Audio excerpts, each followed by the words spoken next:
Hello and welcome to The Sensible Witch. I'm Julie and this is the channel where we talk about common sense witchcraft. So my video on my altar tours last week went pretty well, and I had some folks reach out to me and say that they would like some additional information on altars.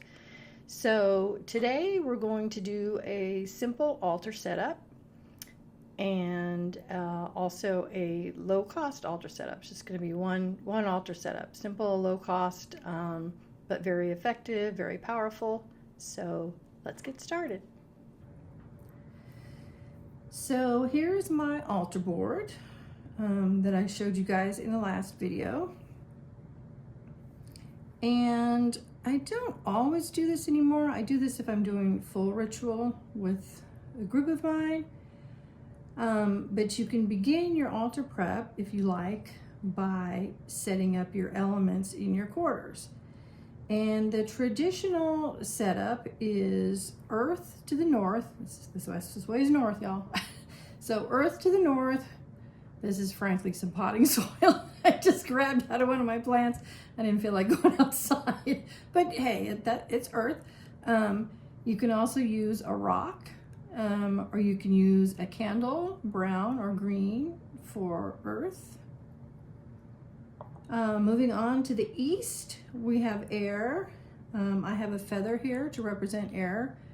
You can also use incense or anything else that represents the element of air to you.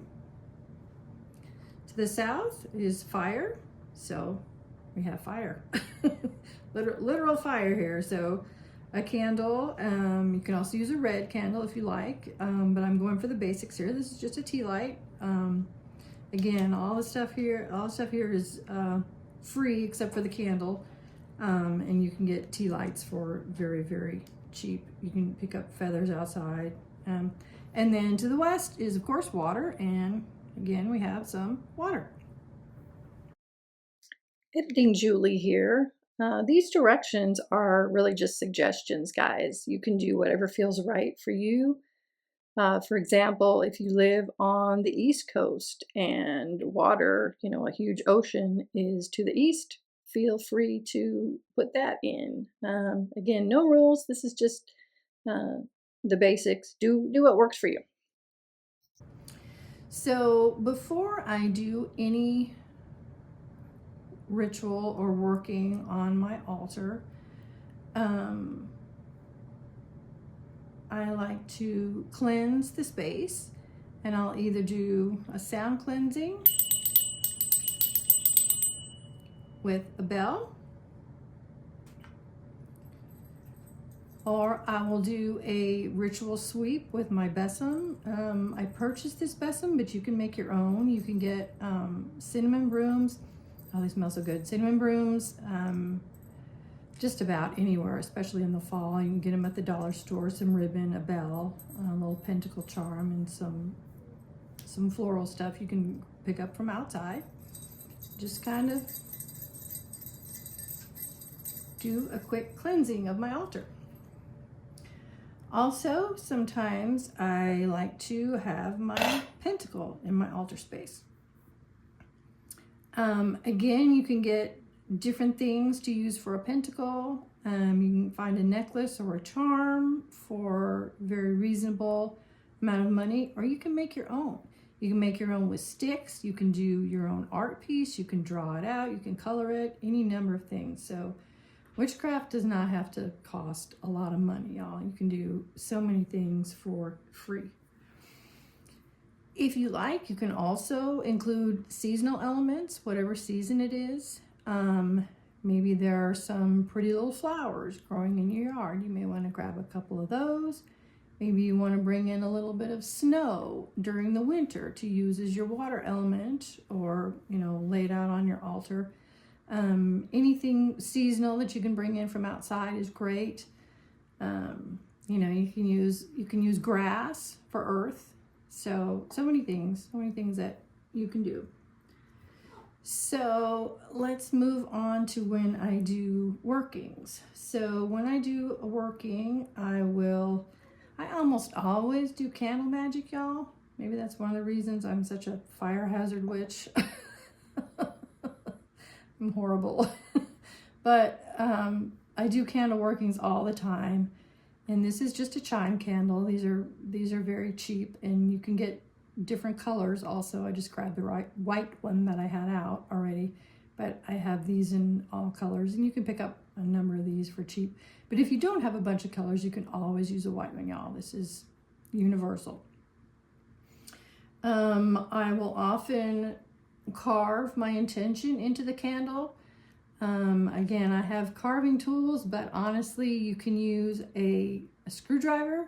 You can use a nail. Nails are actually some of the best ones I've ever used on here. So you can use a nail to carve in here. And then I will anoint it with oils or herbs, whatever my working calls for. And then I have this little dish that we got in the February witch casket that I showed y'all. This is great because you can lay your herbs around here. If you have a petition where you've written down what you want, you can put it in here with the herbs. You can put it underneath the candle and set it on top, or you can set it on fire. Now, if you're going to burn your petition, and I didn't grab one, I've got a million over there, but if you are going to burn your petition, make sure you have tongs, which y'all, you can pull them out of your kitchen. You don't have to use magical tongs, but and a cauldron, or any fire safe container, whether it be a ceramic bowl or a pot from your stove, whatever you want to use. Like I said, you don't have to spend money to be a witch. I hold my petition in my tongs, and then I light it and drop it in the cauldron, or if you have a sigil, whatever you have written on your paper. And I am a complete awful fire hazard witch, y'all, and I am going to do a video on fire safety. So for grinding herbs, again, I have several of these. Y'all have seen the last one that came in the witch casket. This is one that I purchased, a mortar and pestle for grinding your herbs. I do like to grind my herbs in ritual space. So I'll put my herbs in here and grind them up, and then I'll kind of place my hands over this, and I'll tell the herbs exactly what I want them to do. So I grind my herbs up, and then I'll put them in. I'll leave this up here. Put them in here around my candle, or I'll dress my candle with the herbs, or both, depending on how many herbs I have. So I'll use those to do my workings. Now, if I'm going to be doing divination, and again, I am going to do a video for Beltane, which is coming up. I do major divination on Beltane and Samhain, y'all. That's when the veil thins and communication with the other world is easiest. So I will do a very in-depth video on how I do all of that and go through. But for divination, I will have some cards, of course. This is my favorite tarot deck. I'll do a tarot and oracle deck video too for you guys. But this is just one of many possible decks that I use for divination.